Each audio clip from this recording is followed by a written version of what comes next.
A aula mesmo começa? Bom, gente, semana passada então estávamos falando da formação étnica brasileira, então de como se formou o povo brasileiro, né? Eu falei para vocês bastante daquele antropólogo brasileiro, o Darcy Ribeiro, que analisou as matrizes, né? Indígena, negra e branca portuguesa. E a gente estava vendo agora quando começou a mudar, além dessas três matrizes principais, né? Que foi no século XIX, quando, bem no meio do século XIX, né, bem em 1850, o governo brasileiro proibiu o tráfico internacional de escravos. Por quê? Porque o mundo inteiro estava pressionando para acabar a escravidão. Porque o mundo era gente boa, era bacaninha, era firmeza? Não. Porque as principais potências, Inglaterra e França principalmente, estavam se industrializando. E como estavam produzindo mais, queriam mais gente para comprar. Só que escravo não compra. Então eles queriam agora não mais aquele escravo, e sim um cara que ganhasse pouco, ganhasse mal, mas ganhasse para pagar pelos seus produtos, né? E eles começaram a pressionar o mundo inteiro, inclusive o Brasil. Só que o Brasil, galera, aqui é Brasil. Aqui a gente não se deixa levar pelos gringos por questões boas. O mundo inteiro elogia o Biden, dá parabéns para ele. Brasil não. O mundo inteiro vai acabar com a escravidão? Brasil não. Esse é o Brasil. O Brasil demorou muito, né, gente? O Brasil começou a ser pressionado lá para 1830, 40. Ele só foi acabar com a escravidão no finalzinho do século XIX, oficialmente. Foi o segundo último país do mundo e o último país ocidental a acabar oficialmente com a escravidão, né? Então, em 1850, eles proibiram o tráfico negreiro internacional, ou seja, o dono da fazenda de café, de açúcar, sei lá, não podia mais comprar escravos vindo da África. Agora, nem internamente ele podia comprar de algum outro fazendeiro, sei lá, e também ele podia continuar mantendo seus escravos. Só que o que eles repararam, gente? Eles repararam que, eventualmente, ia faltar mão de obra, especialmente para o café, que era o ciclo econômico da época, aquela coisa toda, né? E aí, olha só que doido. Ao invés de eles falarem, bom, beleza, vai faltar mão de obra, mas a gente tem todos esses escravos que estão ficando libertos e que um dia serão todos livres. Por que não aproveitá-los como mão de obra produtiva, pagando salários e tudo mais, e fica tudo beleza? Não. Na época, galera, as políticas racistas de eugenia, uma suposta superioridade das raças, que nem existe, né, galera, porque o humano não tem raça, né? Ela predominava. E eles entendiam, somos pobres porque tem muito negro na população. Óbvio que não, né, gente? É pobre porque foi explorado extremamente por Portugal, porque as riquezas foram para fora, entre outros fatores aí. Mas aí eles começaram a fazer uma política de branqueamento, de embranquecimento da população. Como?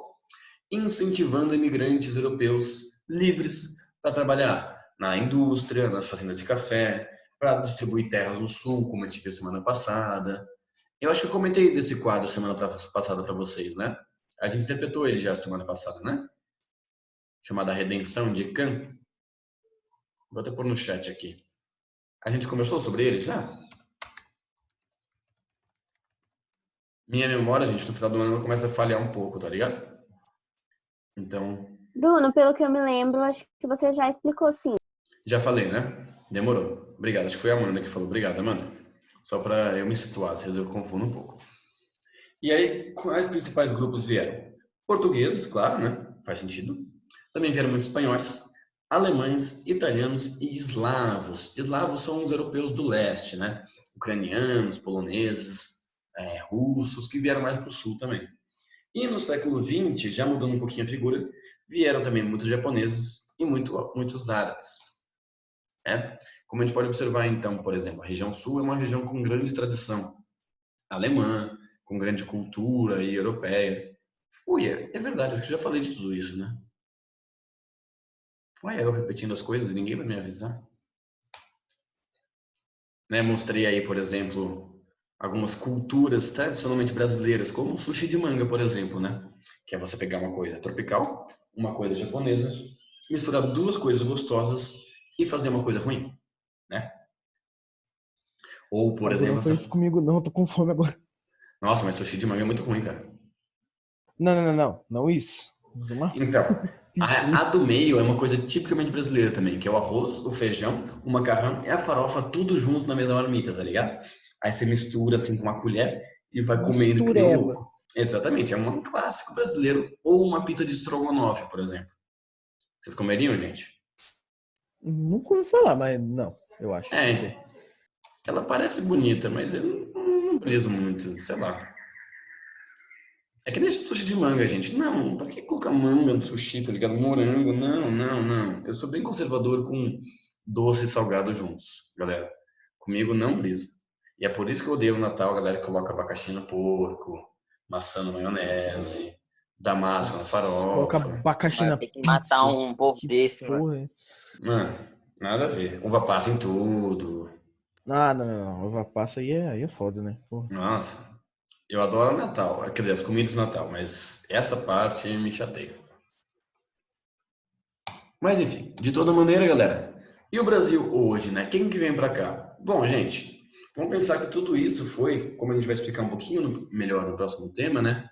Numa época que ainda os europeus saíam desbravando o mundo, colonizando, explorando, e que a Europa passava por uma série de problemas sociais, né? Primeira e Segunda Guerra, unificação de países, ditaduras e tal.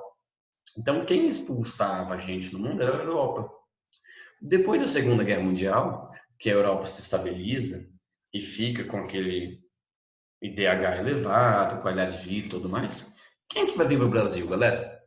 Vamos pensar assim, você é um gringo de qualquer outro país do mundo, você viria para o Brasil para morar pelo resto da sua vida? Seja sincera com você mesmo. Você é de qualquer outro país do mundo, você escolheria assim, não, mano, meu sonho é morar no Brasil?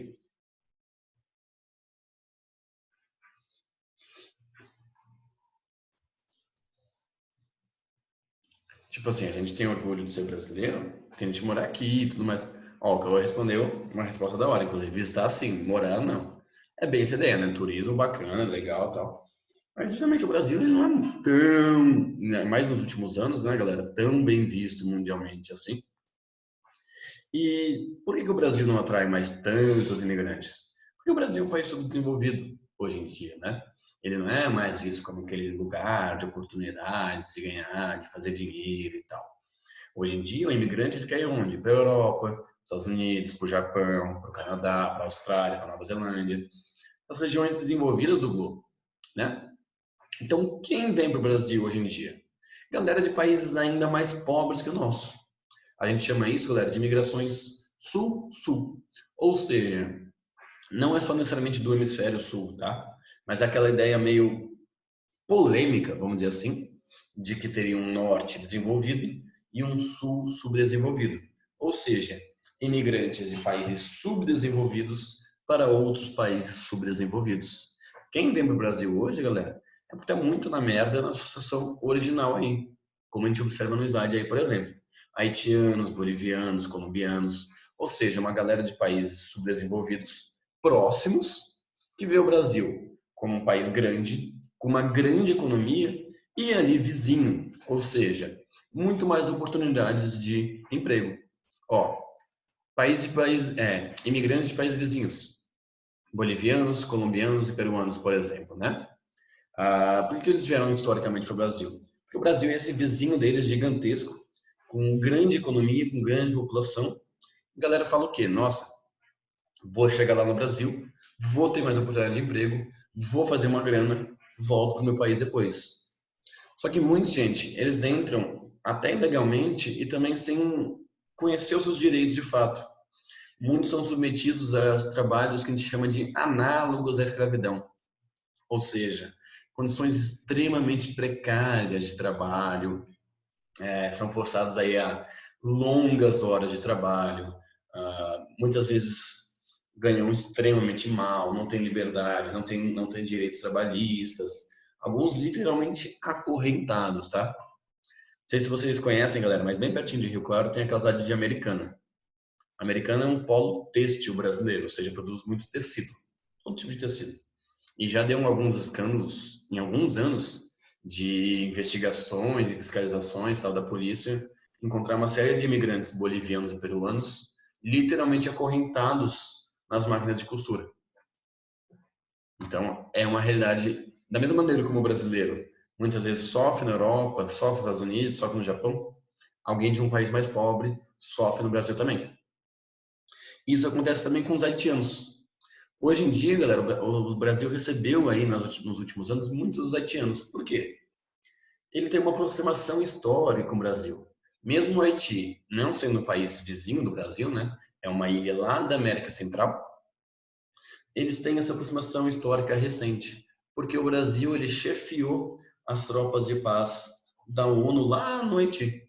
Então eles já conheciam um pouquinho mais do Brasil, a seleção foi jogar lá, com a seleção do Haiti, toda uma aproximação e tal. Em 2010, galera, deu um terremoto que acabou com o país. Destruiu o Haiti. Aí eles falaram o quê?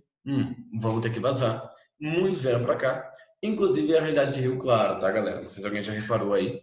É comum observar pela linguagem, por costumes diferentes aí, que tem alguns haitianos na nossa região também. E um cenário muito comum atualmente são os venezuelanos, que também são vizinhos nossos, mas que devido à grande crise do país, nesses últimos 5, 6, 7 anos aí, muitos migraram para cá também. Todos esses, galera, podem ser enquadrados nessa situação aqui, ó, de refugiados. A gente vai falar sobre isso melhor talvez semana que vem, não sei se hoje já tem. Mas refugiados são aquelas pessoas que são forçadas a sair do seu lugar de origem. Então, semana passada, o que eu comentei mesmo? O que leva alguém a se mudar, a sair do seu local de origem? A busca por melhores condições. Mas algumas migrações são forçadas. A galera é obrigada a sair. Historicamente, a gente teve a escravidão, hoje a gente tem o refugiado. Quem é expulso do seu país por uma guerra, por uma perseguição religiosa, uma ditadura, um desastre natural como um terremoto, entre outros problemas que depois a gente fala mais. O Brasil não recebe só refugiados de países vizinhos, muitos africanos, muitos sírios, muitos afegãos, uma galera lá do Oriente Médio também, vem para o Brasil. Proporcionalmente é menos do que para a Europa, por exemplo, mas o Brasil também recebeu muito nos últimos anos aí. E como que o Brasil recebe esses imigrantes, né, galera? Aí a gente tem que romper com outro mito também, que é aquele mito do brasileiro cordial. Ou seja, o Brasil, aquele país que recebe todo mundo muito bem, hospitaleiro e tal. Depende. Se for o gringo para gastar dinheiro aqui em euro, em dólar, aí o Brasil recebe bem. Agora, o imigrante pobre, o refugiado, que tem a pele negra, que é muçulmano, que é latino-americano, aí o Brasil já não recebe tão bem. E, infelizmente, a gente tem muitos casos no Brasil de xenofobia, de perseguição religiosa, de intolerância religiosa, de preconceito, também para como um imigrante, infelizmente. Beleza, gente? Então dá uma olhada, o Haiti, galera, é um pedaço dessa ilha aqui, né? São dois países nessa ilha aqui no Caribe. Uma parte chama República Dominicana e a outra o Haiti, que é o país mais pobre da América inteira, tá, galera? De todo o continente americano. Sempre foi um país muito pobre. Em 2010, o terremoto destruiu. Aí eles fazem toda essa rota, ó, para chegar de fato no Brasil e especialmente aí nos principais centros de trabalho. São Paulo, Minas Gerais, região sul, onde tem mais economia, tem mais emprego também. Beleza, gente? Dúvidas por enquanto? Tá de boa, senhor. Demorou. E para a gente acabar essa parte mais relativa ao Brasil, né, galera? Nós também temos os brasileiros emigrantes, ou seja, o brasileiro que vaza daqui, né? Então vamos lembrar, imigrante é quem vem para o nosso país, emigrante é quem sai. Então, o alemão que veio para cá é um imigrante. O brasileiro que foi para a Alemanha é um imigrante. Quando que o Brasil começa a fazer o contrário, né, galera? Ou seja, não só mais atrair gente, mas como expulsar também, né? Foi a partir principalmente dos anos 1980 e 90, quando, por uma série de fatores, o Brasil apresentava uma grande crise econômica. Esse foi o momento no Brasil, galera, daquela crise de hiperinflação, de super desvalorização da moeda. Ou seja, os preços só aumentavam extremamente rápido, assim, em questão de horas, uma coisa ficava mais cara, e a nossa moeda só se desvalorizava. E aí a galera falou, mano, já tô no país subdesenvolvido, já tô no país complicado, quer saber? Vou vazar, ainda mais com essa crise econômica. Então são brasileiros que buscam melhores condições de vida no mundo. Pode ser o caso de algum de vocês aí, galera. Quem aí gostaria de morar fora? Eu, né? Lucas, quem mais? Responde, quem quiser responder no chat e tal, pode responder também. Qual é Fernandinho. a pergunta, Bruno? Desculpa. Quem gostaria de morar fora? Guia Reis. Olha, eu gosto da Bélgica. Bélgica, legal. Galera, infelizmente é muito comum. Toda vez que eu faço essas perguntas na sala de aula, uma galera levanta a mão. Muitos, pelo menos para ficar um pouquinho fora, intercâmbio, que eu falo que é bem da hora, recomendo mesmo. Mas muitos realmente querem ir e ficar mesmo de fato. Não vou dizer para sempre que é pesado, né? Mas querem realmente ficar muito tempo lá. Porque quer melhores condições de vida mesmo, de fato, né? Então, quais serão as regiões que os brasileiros costumam buscar? São as regiões desenvolvidas, né, galera? O cara não vai se mudar do Brasil para, sei lá, o Haiti, por exemplo, né? Na maioria das vezes. Então, muitos vão para os Estados Unidos. Os Estados Unidos, galera, é o país do mundo com maior população brasileira, fora do Brasil, obviamente, né? Tem muitos brasileiros lá. Países europeus, de maneira geral. Aí é muito comum descendentes de europeus, de italianos, alemães, de portugueses, conseguirem obter cidadania de algum país de lá e morar na Europa, por exemplo. Muitos descendentes de japoneses vão para o Japão. E temos um país subdesenvolvido, olha que doideira, né? Falei de 3 regiões desenvolvidas, mas tem o Paraguai. Aí você deve estar pensando, né, mano? Ô, Bruno, o que os caras estão indo fazer no Paraguai? Estão comprando muamba, estão indo no Baile de Assunção, capital do Paraguai, Galopeira. Qual é que os caras estão fazendo aí? Olha que loucura, gente. Como o Paraguai é um país pobre e vizinho, lá o custo de vida, as terras são muito mais baratas. Então o que a galera faz aqui? Vem de uma fazendinha, uma porção de terra pequena, e compra uma propriedade gigantesca, um enorme latifúndio lá no Paraná, no Paraguai. Por quê? O custo de uma terra aqui no Brasil, pequena, é o custo de uma terra enorme lá no Paraguai. E aí vai lá no Paraguai e vira um latifundiário. Aí aproveita da pobreza do Paraguai para ganhar dinheiro. Como a galera gosta muito de fazer no Brasil, juntou os dois nomes, brasileiro com paraguaio, deu o nome de brasiguaios. E isso é um problema, galera. Porque como o Paraguai é um país pobre, tem muita gente sem terra lá. E eles ficam putos porque, mano, a gente não tem terra, a gente é paraguaio, a gente está sempre se ferrando, e aí vem brasileiro aqui, compra nossas terras, fica produzindo soja para vender para fora, e a gente aqui morrendo de fome, sem terra. Então, a gente tem todo um conflito na fronteira entre Brasil e Paraguai, casos de mortes mesmo, assim, não vou dizer batalhas, mas de brigas generalizadas com armas, com facões e tal, porque eles veem o brasileiro como invasor. E, de certa maneira, eles têm até que um pouco de razão mesmo, né, gente? O que a gente consegue observar, até para finalizar um pouco a aula, galera, é que o Brasil, ele obedece, vamos dizer assim, né, Estados Unidos, Europa, Japão, China, mas ele manda, entre aspas, em países mais pobres. Bolívia, Paraguai, Venezuela, Haiti. Então, é sempre uma questão de quem domina quem. Beleza, gente? Beleza. Eita! E aí, galera, para acabar a aula, e esse tema um pouquinho também aí, eu comentei com vocês semana passada desse grande antropólogo brasileiro, o Darcy Ribeiro. Eu falei para vocês que ele escreveu aquela obra O Povo Brasileiro, entre várias outras. Quem quiser também tem ele falando dela no YouTube, a obra falada, vamos dizer, no YouTube, para quem tem preguiça de ler aí. E ele foi um grande educador também. E aí eu escolhi, então, aproveitando também que falta 5 minutinhos, encerrar essa aula dando essas 2 reflexões aí. Talvez não tenham tanto a ver só com a questão étnica, mas o Darcy Ribeiro sempre alertou o quanto o Brasil precisa investir em bens sociais, especialmente em educação. Essa frase eu acho ela muito simbólica, galera. Muito importante, muito verdadeira. A crise da educação no Brasil não é uma crise, é um projeto. Ou seja, o Brasil não é um país que investe mal, investe pouco na sua educação, sem querer. É proposital, galera. é de fato para deixar uma população historicamente dominada, historicamente explorada. E assim fica mais fácil de dominar. Assim, a educação vira mercadoria. Quem pode pagar tem, como é o caso do coque, por exemplo.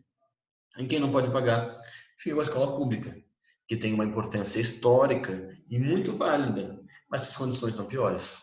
Isso não é por acaso, galera. Isso é um projeto. Só que quais são as consequências? Por exemplo, e tem muitas outras, a enorme violência. Quando no Brasil a gente vê que ele tem a terceira maior população carcerária do mundo. Tudo bem? São só reflexões aí. Esse ano, infelizmente, devido aos tempos online, né, galera? A gente fez com certeza menos debates, menos reflexões do que a gente gostaria, do que eu gostaria, inclusive.